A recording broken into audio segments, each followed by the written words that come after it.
The financial pattern. Introduction. Most people track effort. They track hours, stress, sacrifice, and intention. They rarely track outcomes over time. If you want to understand your financial situation, ignore how hard you've worked and look at the results themselves. Not once, not emotionally, but across years.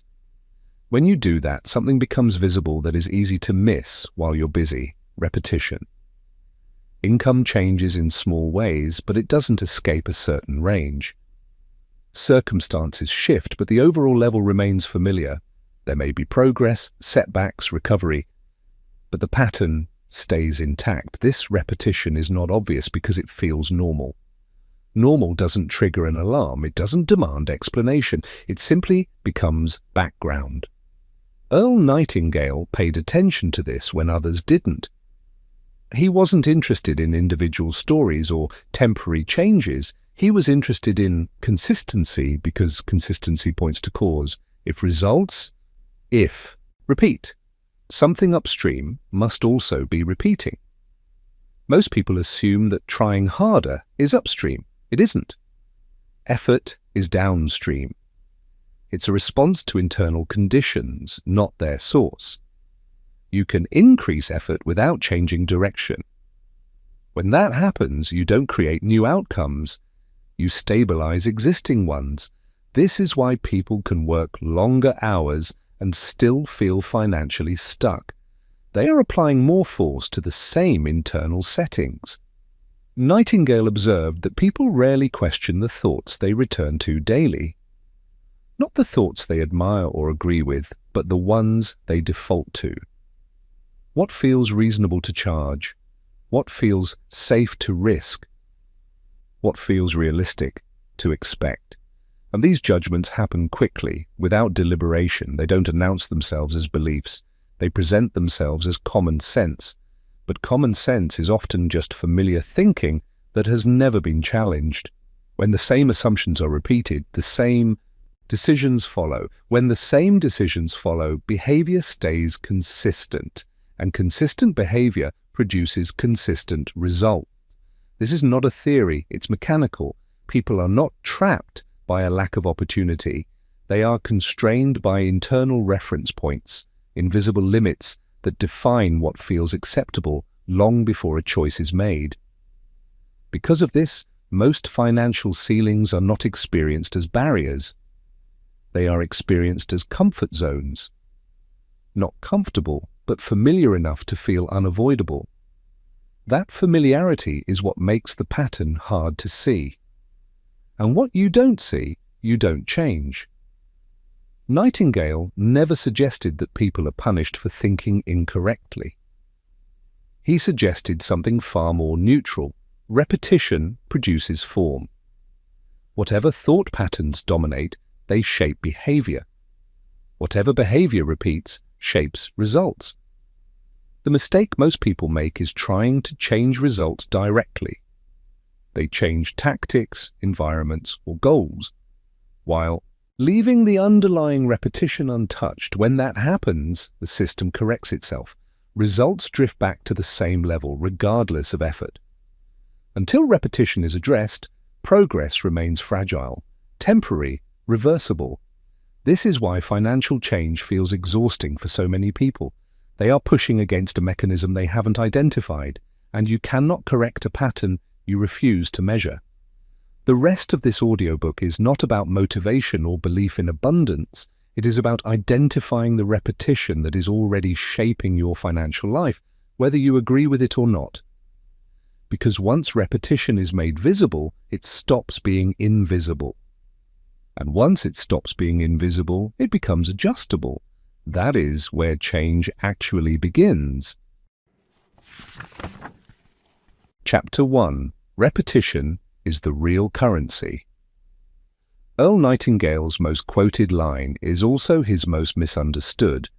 When he said that we become what we think about, many people assumed he was talking about desire, imagination, or optimism.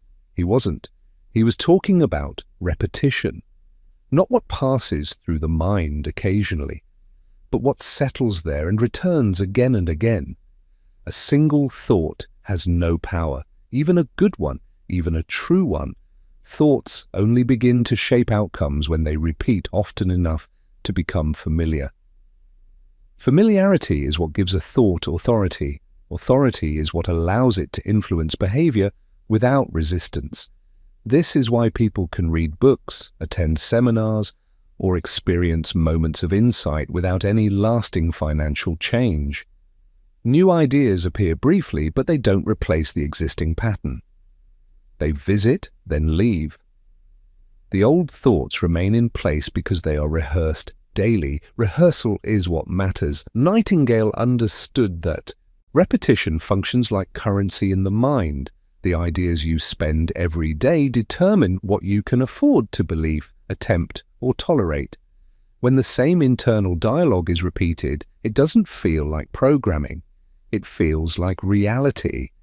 This is where many people become confused. They assume their financial limits are based on external facts, the economy, their education, their industry, their background. But these factors only matter insofar as they are interpreted through thought. Two people can face the same conditions and respond in completely different ways, not because of talent, but because their thinking has been conditioned differently over time. Conditioned thinking doesn't argue, it doesn't debate, it doesn't present itself as an opinion. It presents itself as a conclusion. That is its power. When someone says, "That's just how things are," what they usually mean is, "That's how I've learned to think about this." The repetition has already occurred. The decision has already been made. Conscious thought arrives too late to intervene. This is why Nightingale placed so much emphasis on dominant thoughts. Dominant does not mean intense, it means frequently. Quiet thoughts, repeated over long periods, shape behavior far more effectively than dramatic moments of inspiration. Consider how most financial decisions are made, not with calculation, but with feeling. A sense of hesitation, a sense of certainty, a sense of discomfort. These sensations feel instinctive, but they are learned responses. They are the result of past repetition, not present logic. People often say they want more money, but what they really want is relief from pressure or uncertainty.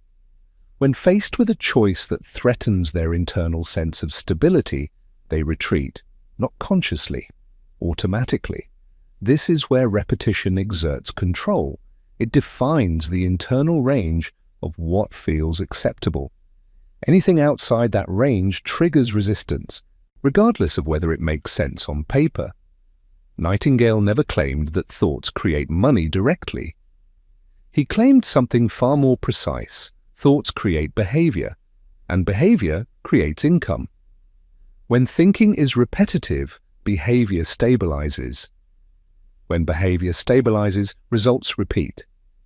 This is why intelligence alone does not lead to financial growth. Smart people repeat the same internal narratives as everyone else.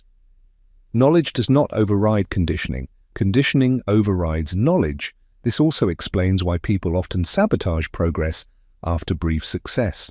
When results exceed the internal reference point, discomfort appears. The person doesn't think, "This exceeds my conditioning." They think, "Something feels off." And they correct it. They spend impulsively, they lose focus, they disengage, they create unnecessary problems. The system rebalances itself back to what feels familiar. From the outside, this looks like bad luck or poor discipline. From the inside, it feels like relief. This is not a flaw in character, it is the predictable outcome of repetition. The mind is designed to maintain coherence. It resists sudden changes that threaten its established structure. Nightingale understood this and warned against relying on bursts of enthusiasm. Enthusiasm does not reprogram repetition. It competes with it briefly, then fades. Repetition wins because it is quiet and constant. It doesn't need belief, it only needs time. This is why financial change is not about introducing better ideas, but about displacing old ones. A new thought must appear often enough to challenge the existing pattern, not aggressively, consistently. Most people underestimate how often their internal dialogue repeats the same limitations. They don't hear it because it sounds like their own voice. It feels like reason. It feels like caution. It feels like maturity. But what feels reasonable is often just what has been rehearsed longest. Nightingale's contribution was not optimism. It was a diagnosis. He identified repetition as the governing force behind results and removed morality from the equation. There is no punishment, no reward, only cause and effect. The financial outcomes people experience are not judgments. They are feedback about what has been repeated long enough to become a behavior. Until this is understood, people continue to search for external solutions, new methods, new environments, new systems. All of them can help, but none of them override repetition on their own. Repetition is the real currency, and most people are spending it without awareness. Once that becomes clear, financial change stops being mysterious. It becomes mechanical, and what is mechanical can be adjusted slowly and deliberately. That adjustment does not begin with action. It begins with noticing what you are already repeating, because nothing changes until repetition changes. Chapter 2. Why effort fails to break financial ceilings. Effort is the most trusted tool people use to change their financial situation. When results disappoint, the instinctive response is to push harder, work longer, learn more, stay busy. This response feels responsible, it feels virtuous, it feels logical. It is also why financial ceilings remain intact. Earl Nightingale was careful to separate effort from direction. Effort amplifies whatever system it is applied to. If the internal system is unchanged, effort does not produce transformation, it produces stabilization. This is difficult to accept because effort is visible. Thinking is not. Effort can be measured, praised, and rewarded socially. Internal repetition cannot. As a result, people overvalue effort and undervalue calibration.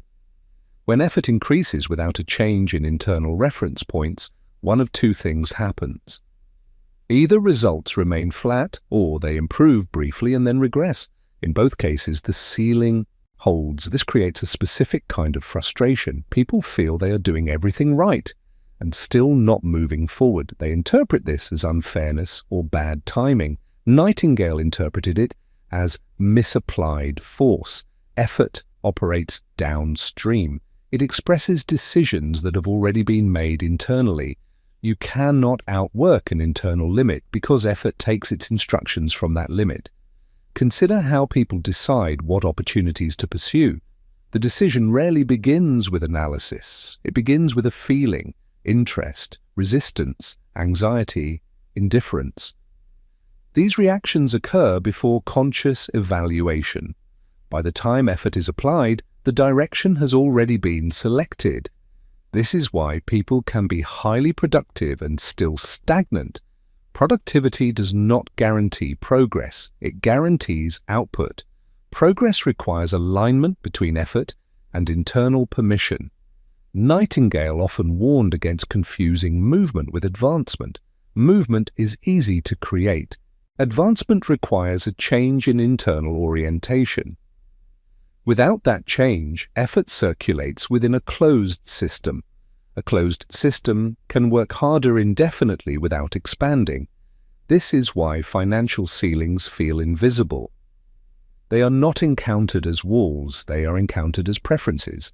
What someone chooses to pursue, avoid, negotiate, or delay feels personal. It feels chosen. In reality, it is conditioned. Effort reinforces this conditioning by repeatedly acting it out. Every time a person applies effort within the same internal limits, those limits become more entrenched. The mind learns that this range is safe, familiar, proven. Breaking the ceiling would require behaving outside that range. That behavior would feel uncomfortable, irresponsible, or premature. Not because it is, but because it violates repetition. This is where effort becomes counterproductive. The more a person strains within the same framework, the more convincing that framework feels. Exhaustion is mistaken for proof. Nightingale observed that many people use effort to avoid confronting thinking. Working harder feels safer than examining assumptions. It preserves identity. It allows someone to say, "I'm doing my part," without questioning the internal rules governing what my part is allowed to be. This is why advice that emphasizes hustle resonates emotionally but fails structurally. It validates effort while leaving the mechanism untouched. Effort can increase income temporarily by intensifying existing behaviors. Overtime, side work, short-term pushes. But temporary increases do not dismantle ceilings, they test them. When the internal reference point is exceeded, stress appears. Not excitement, stress. The person does not experience expansion as freedom. They experience it as instability. And instability triggers correction. Correction does not require conscious intent. The system adjusts automatically, focus slips, discipline weakens, new problems appear. The person tells themselves a story about why things didn't last. From the outside, this looks like an inconsistency. From the inside, it feels like relief. This is why Nightingale rejected the idea that success is about working harder than others. Many people work extremely hard and never escape their range. Hard work explains fatigue. It does not explain the results. Results follow the structure. Effort without structural change is like increasing speed without changing direction. You cover more ground, but you end up in the same place. This is the uncomfortable implication of Nightingale's work. It suggests that effort is not the lever people think it is. It is secondary, necessary, but subordinate. The primary lever is internal calibration. What feels acceptable? What feels realistic? What feels like too much? Until those internal measurements shift, effort can only express what is already permitted. This is why people often feel that something always pulls them back. They are not being pulled. They are returning. The system is self-correcting. Understanding this removes blame. It also removes false hope. The answer is not to push harder against the ceiling. The answer is to question why the ceiling feels normal in the first place. Nightingale believed that once this question is asked seriously, effort stops being wasted. It becomes precise, directed, economical. But until then, effort remains the most expensive way to maintain the status quo. The ceiling does not break under force. It dissolves when the thinking that supports it is no longer repeated. That is why effort alone has never been enough. Chapter 3: The Internal Reference Point. Every person carries an internal reference point for money. It is not written down, it is rarely spoken of.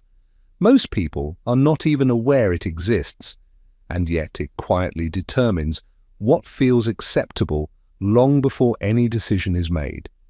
This reference point is not a goal. It is not what someone hopes for or dreams about. It is the level of income, stability, and financial pressure that feels normal, not comfortable. Normal is deceptive because it doesn't announce itself as a limit. It feels like realism. It feels like maturity. It feels like knowing one's place in the world. Earl Nightingale understood that people do not rise or fall randomly. They oscillate around this internal setting. When income drops below it, urgency appears. When income rises above it, tension appears. In both cases, behavior adjusts until the familiar level is restored. This is why financial lives often look cyclical rather than progressive. There are advances and setbacks, but they revolve around the same center. The reference point acts like gravity. Most people assume gravity is external. They blame markets, employers, systems, or timing. Nightingale placed gravity internally, not as a judgment, but as a mechanism. The internal reference point is formed early and reinforced slowly. It is shaped by observation long before reasoning develops. What people saw, modeled. What they heard was repeated. What was treated as possible, dangerous, admirable, or irresponsible. Over time, these impressions settle into an unspoken sense of this is about right. Once installed, the reference point does not argue. It does not explain itself. It simply reacts.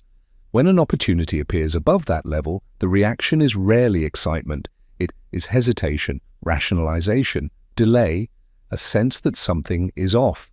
People tell themselves they are being cautious. In reality, they are defending familiarity. This is why financial ceilings do not feel like ceilings. They feel like personal preferences. Someone might say they don't want more responsibility, more stress, more exposure. These statements sound reasonable. They are often socially praised. But what is being defended is not peace. It is the reference point.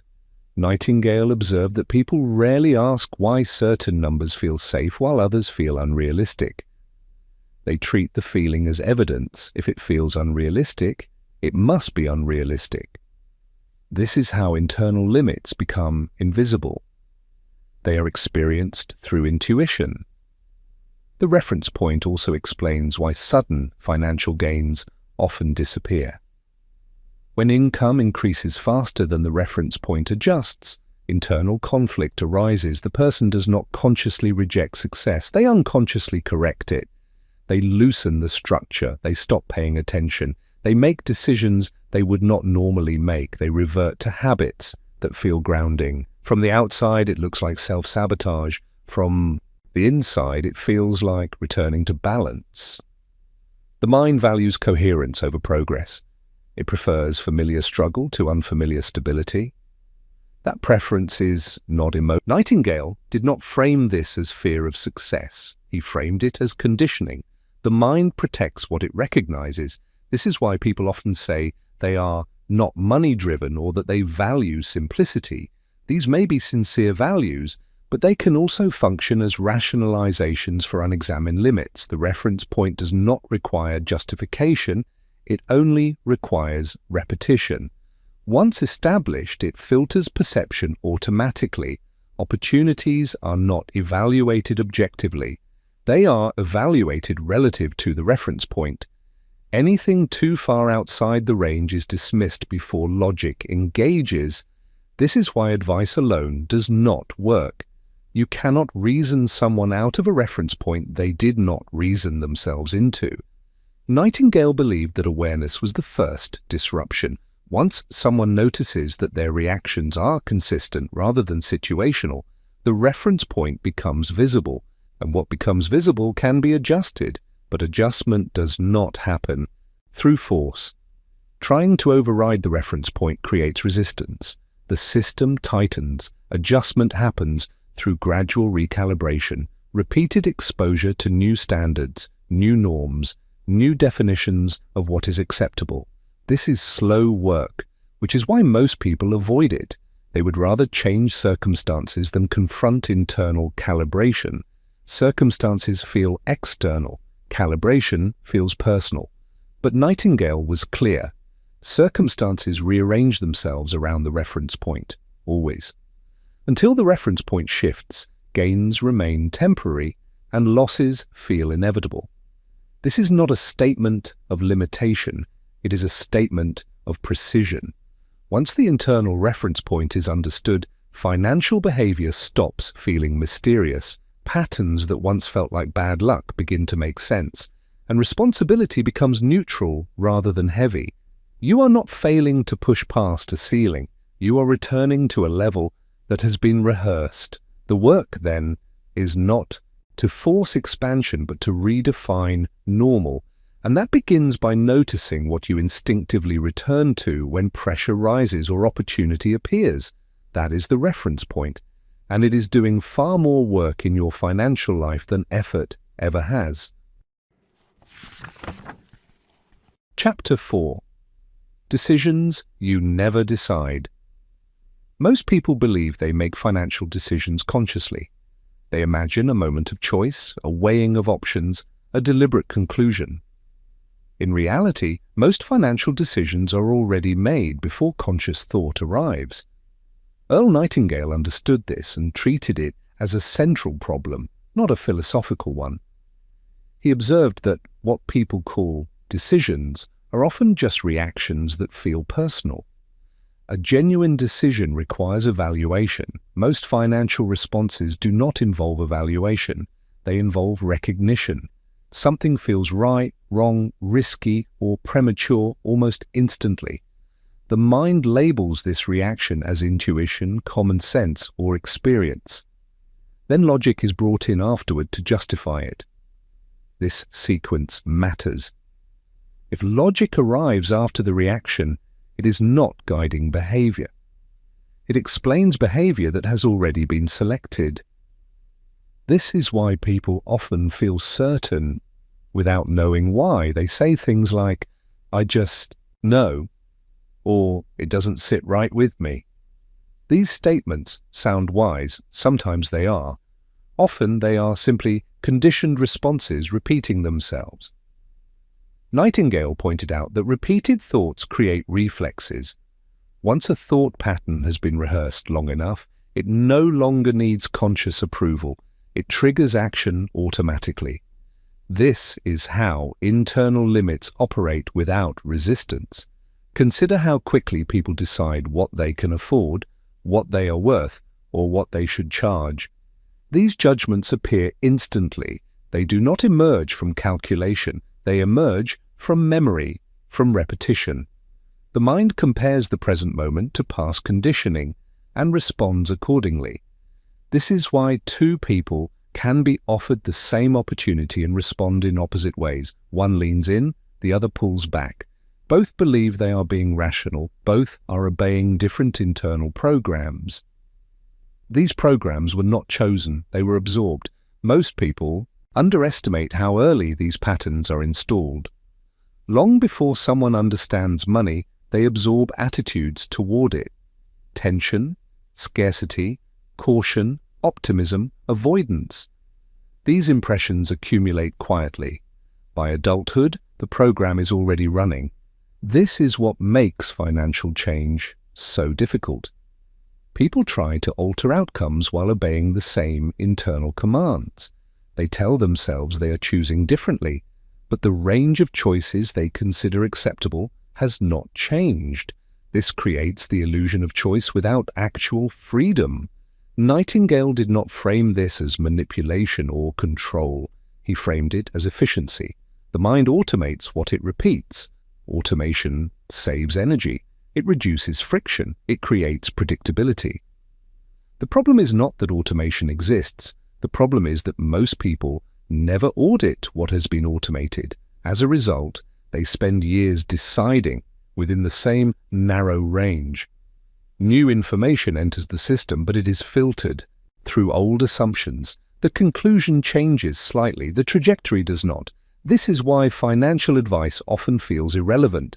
It conflicts with internal programming. The advice is heard, understood, even agreed with, but not acted upon. Action does not follow agreement, it follows permission. Permission is granted by the internal program, not by logic. Nightingale emphasized that until people recognize this, they will continue to feel conflicted. They will want change while resisting it at the same time. They will mistake hesitation for wisdom and familiarity for safety. This conflict is exhausting. It creates the sense of being stuck without understanding why. People often describe this as self-doubt or lack of confidence. Nightingale described it differently. He saw it as obedience. The mind obeys what has been repeated, nothing more, nothing less. This is why motivation fails. Motivation attempts to override automation through emotion. Automation waits until the emotion fades, then resumes control. The deeper issue is not discipline, it is the default behavior. Until defaults change, effort is spent fighting oneself. Nightingale believed that clarity dissolves this conflict. When someone realizes that many of their decisions are not decisions at all, they stop blaming themselves. They stop moralizing the problem. Instead, they begin to observe. They notice how quickly they dismiss certain ideas. They notice which options never feel realistic. They notice which risks feel intolerable without a clear reason. These observations are not meant to judge, they are meant to reveal. Once revealed, automation loses some of its authority. It is no longer mistaken for truth. It is recognized as a habit. And habit, unlike fate, can be reconditioned, but this requires patience. Automatic responses were not created in a day. They were built through years of repetition. Expecting them to disappear through insight alone is another form of impatience. Nightingale warned against this as well. Awareness opens the door, repetition walks through it. The goal is not to force new decisions, it is to introduce new inputs often enough that different reactions become possible. Only then do choices expand. Until that happens, most financial decisions will continue to be made without being decided. They will feel personal, justified, and inevitable. And the pattern will continue, not because of external limitation, but because the same internal commands are still being executed. Understanding this does not instantly change behavior, but it does something equally important. It returns control to the right level. Not to effort, not to motivation, but to the quiet repetition that has been deciding all along. That is where real change begins. Chapter 5. How Conditioning is Installed. Most people assume their financial thinking was formed through conscious choice, that they examined ideas about money, weighed evidence, and arrived at conclusions. Earl Nightingale rejected this assumption entirely. He understood that conditioning is not chosen, it is absorbed. The mind does not wait for adulthood to begin forming patterns. It starts early, long before logic develops. Long before someone earns money, they learn how to feel about it. Tension, caution, envy, relief, pride. These emotions attach themselves to money before meaning does. What is repeated with emotion becomes durable. Children do not learn financial behavior from explanations. They learn it from observation. What they see reacts to. What causes stress? What is argued about? What is avoided? What is admired? These impressions are not analyzed. They are recorded. By the time reasoning arrives, the recording is already playing. Nightingale emphasized that repetition from authority carries disproportionate weight. Parents, teachers, culture, and early environments supply the first scripts. These scripts do not sound like rules, they sound like reality. Statements such as, "People like us don't do that," or "That's risky," or "Money changes people," are not evaluated for accuracy. They are stored as orientation points. The mind does not ask whether these ideas are true. It asks whether they are familiar. Familiarity is what determines credibility at the subconscious level. This is why later financial education often fails. New ideas conflict with deeply installed orientations. The person understands the logic, but the internal response remains unchanged. The old pattern has seniority. Nightingale also observed that emotional repetition is more powerful than verbal repetition. A single, emotionally charged experience can outweigh dozens of neutral explanations. This explains why people who grew up around financial instability often react strongly to uncertainty even when their current situation is stable. The conditioning was formed under pressure. The mind learned to associate money with threat. Once that association is installed, it persists until deliberately replaced. Conditioning is reinforced not only by repetition but by reinforcement. When a behavior produces emotional relief, it is strengthened. Avoiding risk reduces anxiety. Staying within limits reduces uncertainty. The mind learns that these behaviors are protective. Protection feels intelligent, it feels responsible, it feels mature. But protection can also become confinement. Nightingale never accused people of being irrational. He pointed out that their behavior made perfect sense given the conditioning they had received. The mistake was assuming that sense-making equaled truth. Conditioning also spreads socially. People absorb norms from peers without realizing it. What is considered acceptable, ambitious, greedy, unrealistic, or dangerous is often defined by group behavior. Standing outside those norms triggers discomfort. Not because the behavior is wrong, but because it threatens belonging. The mind prioritizes belonging over expansion. This is another reason financial patterns persist. Change is not only internal, it is relational. When someone begins to think differently, they often feel subtle social friction. They downplay it, they rationalize it, they retreat. The conditioning wins again. Nightingale understood that these forces operate quietly. There is no dramatic moment where beliefs are installed. There is only repetition. Over time, repetition becomes an assumption. Assumption becomes expectation. Expectation becomes behavior. This chain does not require conscious approval. This is why people often say, "That's just how I am with money." They confuse conditioning with identity. Identity feels permanent. Conditioning is not. But until it is recognized as conditioning, it remains invisible. Nightingale warned that people often protect their conditioning because it feels like self-protection. Challenging it feels destabilizing. It raises questions that have been avoided for years. Questions such as, why does this feel unsafe? Where did this expectation come from? Who taught me this was normal? Most people never ask these questions. They stay busy. They stay distracted. They stay within known limits. This is not laziness.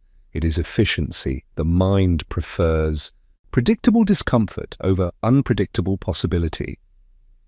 Understanding how conditioning is installed removes shame from the process.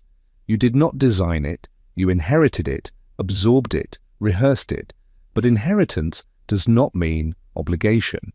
Nightingale believed that once someone sees conditioning as a mechanism rather than a personal truth, responsibility shifts, not to blame, but to maintenance. You cannot remove what you do not acknowledge, and you cannot replace what you do not observe. This section of the work is not about fixing anything. It is about tracing patterns back to their source. Because once you understand how conditioning was installed, you stop arguing with it. You stop fighting yourself. You begin to work at the correct level, not with force, not with motivation, but with deliberate, repeated input. That is how conditioning was built, and that is how it is changed, slowly, quietly, without drama. This is the part most people skip. And it is why most people repeat the same results. Understanding installation is the beginning of interruption, and interruption is the first real sign that the pattern can change. Chapter 6. The delay that traps most people. One of the most overlooked elements in financial change is time. Not long-term time, but delayed time. The gap between internal change and external evidence. Earl Nightingale warned repeatedly about this gap because it is where most people abandon the process, not because they are incapable, but because they misinterpret what the delay means. When thinking changes, results do not respond immediately. Behavior shifts first, often subtly. Decisions feel slightly different, reactions soften, priorities reorder. None of this looks like progress when measured financially, so people conclude that nothing is happening. This conclusion feels logical. It is also incorrect. The delay exists because results lag behind behavior, and behavior lags behind thinking. The mind adjusts before the environment does. This creates a period where effort feels disconnected from outcome. Most people cannot tolerate this phase. They expect feedback. When feedback does not arrive quickly, they assume the old way was more reliable. Familiar struggle feels more trustworthy than unfamiliar neutrality. This is the moment where repetition reasserts itself. People return to old thinking not because it was better, but because it was proven. The new thinking has not yet demonstrated its value externally, so it feels risky to continue. Nightingale saw this as the most dangerous point in the process, not because failure occurs here, but because reversal does. Reversal feels like relief. The tension of waiting disappears. Certainty returns. The person tells themselves a story about realism, timing, or priorities. The internal reference point re-establishes control. The tragedy is that reversal often occurs just before change would have compounded. Internal recalibration does not produce dramatic signals. It produces neutrality, less emotional charge, less urgency, less reaction. This calm is often misread as stagnation, but calm is not stagnation. It is stability forming. Nightingale emphasized patience, but not optimism. He did not suggest waiting with hope. He suggested continuing with discipline, regardless of feeling. This is difficult because the delay removes emotional reinforcement. There is no excitement, no validation, no reassurance, just consistency. Most people are not trained for this. They expect progress to feel like momentum. When it feels like quiet repetition, they assume they are doing it wrong. This assumption resets the pattern. The delay also exposes dependency on motivation. When results do not reward effort immediately, motivation fades, conditioning resumes, old habits return. This is why financial change often appears impossible. People rarely stay with new thinking long enough for behavior to reorganize fully. Nightingale understood that the mind tests new patterns. It looks for evidence. When none appears quickly, it withdraws support. This is not sabotage, it is efficiency. The mind conserves energy by abandoning unproven strategies. Understanding this reframes the delay. The delay is not punishment. It is verification time. During this period, the internal system is being rewritten. Old reactions are weakening. New interpretations are being rehearsed. None of this is visible externally. People who succeed do not eliminate the delay. They endure it without interpretation. They do not ask whether it is working. They continue because the repetition itself is the work.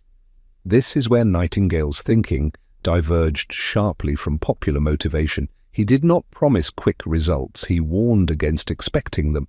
He observed that people who escape financial ceilings do so quietly. There is no moment of arrival. There is a gradual disappearance of old reactions. By the time results appear, the internal change has already stabilized. Most people never reach this point.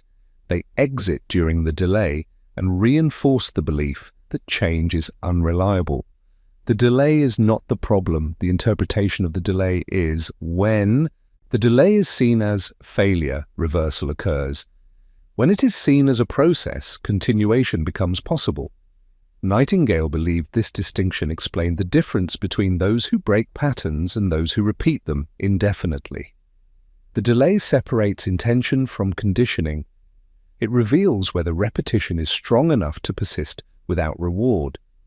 This is the phase that feels empty, directionless, unimpressive.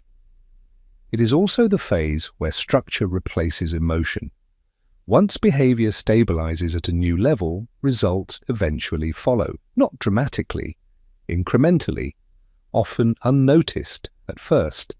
By then, the person no longer needs proof. The new pattern is already normal. This is why Nightingale insisted that patience was not passive. It was active endurance of repetition without feedback. Most people fail here not because they lack ability, but because they mistake silence for absence. The delay is not a signal to stop.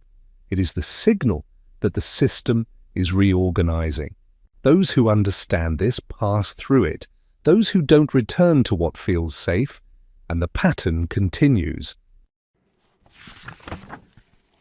Chapter 7. Signs the pattern is actually breaking. Most people expect change to announce itself.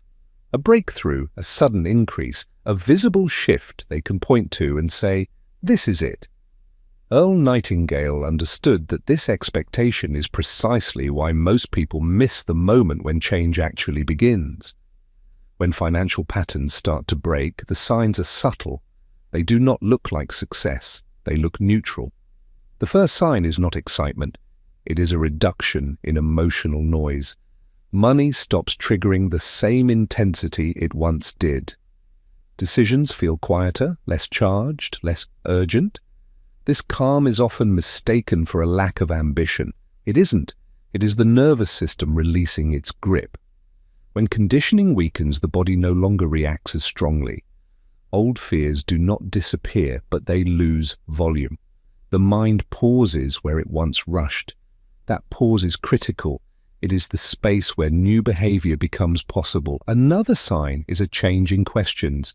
People stop asking, "What if this goes wrong?" and begin asking, "What would this require?" The shift is small but decisive. One question shuts down action. The other opens an evaluation. This does not happen because confidence suddenly appears.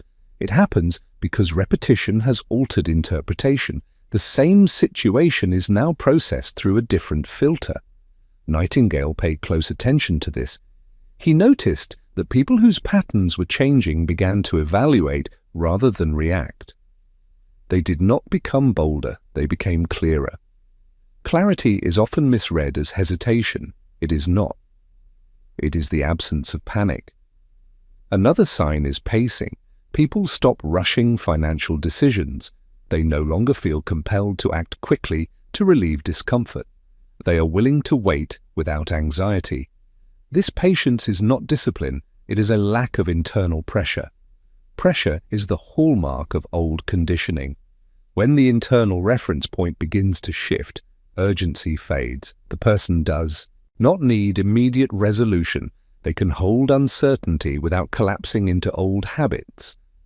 This is uncomfortable at first. The absence of pressure can feel like emptiness. People who are used to constant financial stress often confuse calm with stagnation. Nightingale warned against this misinterpretation. Calm is not inactivity. It is stability forming. Another indicator is tolerance for unfamiliar outcomes. Opportunities that once felt unrealistic no longer trigger immediate rejection. The person does not say yes automatically. They also do not say no automatically. They consider. Consideration is new territory for conditioned thinking. Previously, the answer arrived instantly. Now there is a pause. That pause signals that automation is loosening its grip.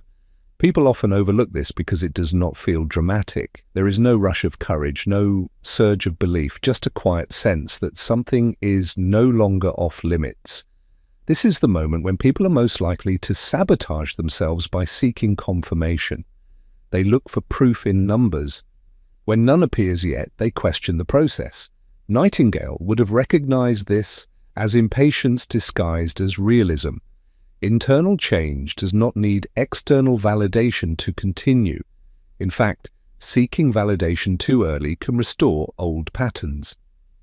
The person begins scanning for results instead of continuing repetition. Another sign the pattern is breaking is reduced self-justification. People stop explaining their financial position as much. They no longer rehearse reasons, not because the reasons disappeared, but because they lost relevance. Explanation is often a defense mechanism. When behavior changes, the need for defense diminishes. This is uncomfortable socially. Others may not understand the shift. The person seems quieter, less reactive, less interested in proving anything. Nightingale saw this as a hallmark of genuine progress. The need to persuade others declines when internal coherence increases. A further sign is selective effort. Instead of doing more, people begin doing less, but with precision. They drop activities that maintain motion without direction. This can look like laziness to outsiders. It is not. It is discrimination. Old conditioning rewards busyness. New conditioning rewards alignment. The difference is visible only over time. People often worry at this stage that they are losing momentum. In reality, they are shedding noise. Another subtle indicator is discomfort with old conversations. Discussions that revolve around complaint, fear, or limitation begin to feel draining, not offensive. Draining. The mind no longer resonates with the repetition it is attempting to replace. This can create temporary isolation. People may feel out of sync with their environment.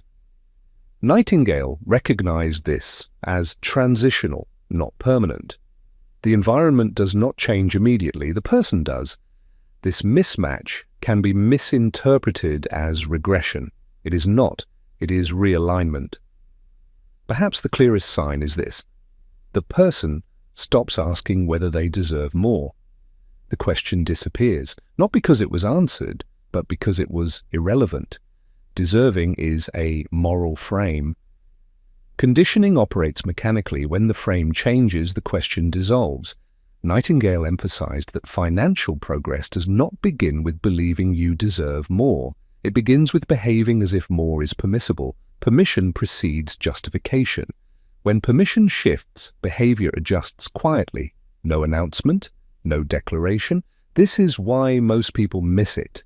They are waiting for confidence, excitement, or certainty. What arrives instead is neutrality. Neutrality is not indifference, it is the absence of resistance. And resistance is what maintained the pattern. At this stage, many people sabotage themselves by reintroducing urgency. They set arbitrary deadlines, they demand results, they revive pressure to feel productive. This pressure reactivates old conditioning. Nightingale warned against this reflex. He advised continuing repetition without demanding proof. Proof arrives after stabilization, not before. The signs that matter most are internal and boring: less reaction, more pause, fewer justifications, quieter decisions. These are not symptoms of failure. They are evidence that automation is weakening. The pattern does not break loudly, it dissolves. By the time financial results reflect the change, the internal shift is already complete. The person no longer feels surprised. The outcome feels earned, but not dramatic. This is why those who change rarely talk about it while it's happening. There is nothing to report. The work is internal. The evidence comes later. And if you are waiting for excitement to confirm progress, you will miss the moment when progress actually begins. Chapter 8. Why most people never do this work. Once the mechanics are understood, a difficult question emerges. If financial patterns operate this predictably, why don't more people change them? Earl Nightingale's answer was not a lack of intelligence, opportunity, or information. It was avoidance. Most people never do this work because it requires sustained attention to something invisible, and the mind is conditioned to focus on what produces immediate feedback. Internal repetition offers none. There is no applause for examining assumptions, no social reward for questioning what feels normal, no visible marker of progress when conditioning begins to loosen. From the outside, nothing appears to be happening. This makes the work easy to abandon and hard to justify. People prefer visible struggle to invisible recalibration. Struggle can be explained, recalibration cannot. Nightingale observed that people are far more comfortable changing circumstances than examining interpretation. Circumstances feel external. Interpretation feels personal. Challenging interpretation threatens identity. This threat is subtle. It does not appear as fear. It appears as disinterest, distraction, or fatigue. The mind redirects attention toward tasks that feel productive. Busyness becomes a defense. People say they don't have time to think differently. What they mean is that thinking differently produces no immediate reward while staying busy does. There is also the problem of social friction. Internal change often creates quiet separation. When someone stops repeating the same assumptions, conversations feel misaligned. Familiar complaints lose their appeal. Shared frustrations no longer bond. This creates a sense of distance. Most people prefer belonging over clarity. They unconsciously choose repetition that preserves social alignment. Nightingale understood this and never framed independent thinking as popular. He framed it as rare. Another reason people avoid this work is that it removes comforting explanations. Blaming circumstances, systems, or luck provides emotional relief. It preserves the idea that change is out of one's control. Once repetition is identified as the cause, relief disappears. Responsibility becomes mechanical, not moral, but it is still responsibility. This is uncomfortable. People often say they want control, but what they want is reassurance. Control requires maintenance. Reassurance requires agreement. Internal recalibration offers no reassurance. It only offers cause and effect. Nightingale noticed that people often reject ideas that remove excuses, even when those ideas empower them. Excuses may limit progress, but they protect self-image. Doing this work means letting go of the story that one has been unlucky, overlooked, or unfairly constrained. Even if that story is partially true, repeating it reinforces the same outcomes. Letting it go feels like a loss.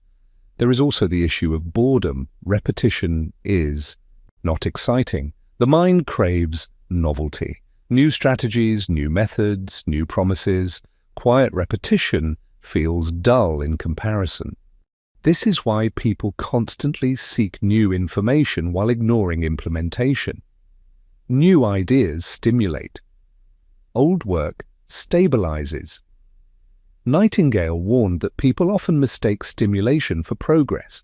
They collect insights and confuse understanding with change. Change does not occur at the level of insight. It occurs at the level of repetition. Another barrier is impatience. The delay discussed earlier feels intolerable to many people. Without immediate feedback, they assume the process is flawed. They return to old patterns because old patterns at least respond quickly. Even negative results feel more predictable than delayed improvement. Predictability feels safe. This is why most people never escape financial ranges, not because they cannot, but because they refuse to remain in the uncomfortable middle where old patterns are weakening and new ones are not yet visible. This middle produces no identity. You are no longer who you were, but not yet who you will be. The mind dislikes this ambiguity, so it resolves it by reverting. Nightingale understood that those who do change are not extraordinary. They are simply willing to tolerate invisibility longer than others. They accept that progress does not announce itself, that repetition feels unrewarding, that no one notices. They continue anyway. This willingness is rare, not heroic, rare. Most people stop because there is nothing to hold on to, no proof, no encouragement, no validation, just quiet consistency. This is why the majority repeat the same financial outcomes throughout life. Not because they are incapable, but because the work required to change patterns offers no short-term compensation. It demands patience without optimism, effort without drama, repetition without excitement. Nightingale never framed this as a flaw in humanity. He framed it as a description. Most people prefer the certainty of known limitations to the uncertainty of internal change. Those who do not make that choice eventually separate themselves, not by ambition, but by consistency. They stop trying to feel different. They stop trying to prove anything. They simply repeat new inputs long enough for behavior to reorganize.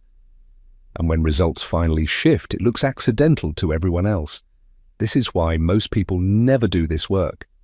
And why do those who do rarely talk about it? They don't need to. The change has already stabilized. Chapter 9. The Silent Advantage. When internal patterns finally stabilize, something unexpected happens.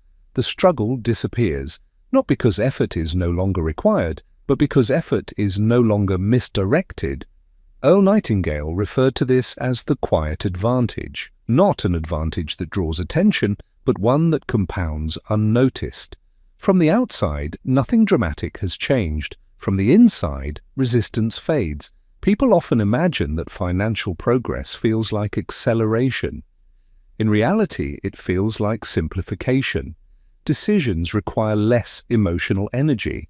There is less second-guessing, fewer internal debates. The mind no longer argues with itself before acting. Behavior flows from structure instead of pressure. This is what most people misinterpret as confidence. It is not confidence, it is alignment. When conditioning supports direction, action feels ordinary, not brave, not risky, just appropriate. Nightingale observed that people with this alignment rarely describe themselves as motivated. Motivation implies resistance. These individuals experience continuity instead. What they do today resembles what they will do tomorrow. This continuity is the real advantage. Because behavior no longer fluctuates with mood, results become predictable. Predictability allows planning. Planning allows leverage. Leverage allows growth without strain. From the outside, it can appear that these individuals are doing less. They are not chasing every opportunity. They are not reacting to every fluctuation. They are selective. Selectivity is misunderstood as passivity. In reality, selectivity is efficiency. Old conditioning pushes people to overextend, to say yes reflexively, to pursue movement instead of direction. New conditioning allows refusal without guilt. This refusal protects energy. It prevents regression. It maintains coherence. Another aspect of the silent advantage is reduced urgency. Urgency is often mistaken for ambition. Nightingale understood urgency as a symptom of instability. When the internal reference point is unsettled, everything feels time-sensitive. When it stabilizes, urgency fades. This does not mean complacency. It means decisions are made on structure rather than fear. The future is no longer treated as a threat that must be outrun. People often worry that losing urgency will reduce progress. The opposite is true. Progress becomes sustainable. Sustainability is what allows compounding. Nightingale rarely spoke about compounding in financial terms alone. He spoke about behavioral compounding. Small, consistent actions repeated without resistance accumulate quietly.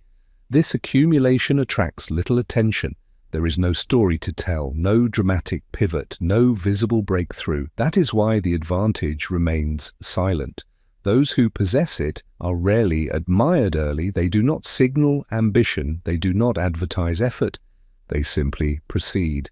Over time, the difference becomes visible, not because they tried harder, but because they stopped oscillating. Most people live in oscillation. They surge and retreat. They commit and abandon. Their results mirror this pattern. The silent advantage removes oscillation.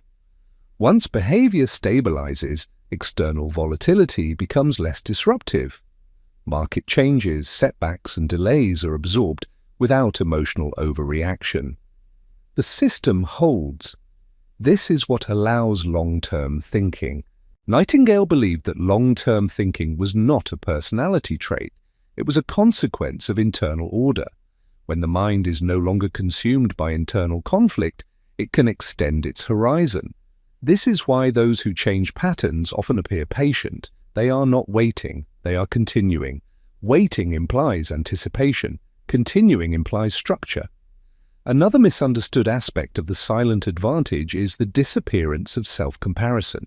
When internal metrics replace external validation, the need to measure oneself against others declines. This is not humility, it is irrelevant. Others' progress no longer threatens or inspires, it simply exists. The individual is no longer competing for identity. This reduces distraction. Attention returns to the process. Nightingale understood that attention is finite. When it is no longer consumed by internal resistance, it becomes available for execution. Execution without resistance looks effortless. It isn't. It is simply unobstructed. This is why the silent advantage is often mistaken for luck. Observers see outcomes without seeing the years of repetition that removed friction. They assume something external caused the change. The truth is less interesting and more useful. Internal repetition stabilized, behavior followed, results accumulated. There was no moment of arrival. By the time financial outcomes clearly reflect the change, the person has already moved on psychologically. The result feels expected, it feels normal. This is the final confirmation that the reference point has shifted. When success no longer feels surprising, it has become structural. That is the silent advantage Earl Nightingale described. Not louder ambition, not a greater effort, but quieter resistance. And once resistance disappears, progress stops needing encouragement. It proceeds on its own. Conclusion. Earl Nightingale never claimed that financial results respond to desire, effort, or motivation. He observed something far simpler and far more difficult to accept. Results follow repetition. What you think about occasionally does not matter. What you return to daily does. Most people spend their lives trying to change outcomes while leaving their internal patterns untouched. They work harder, learn more, and stay busy, only to arrive at the same place again. Not because they failed, because nothing upstream changed. This audiobook was not meant to inspire you, it was meant to clarify. Once repetition is seen, it cannot be unseen.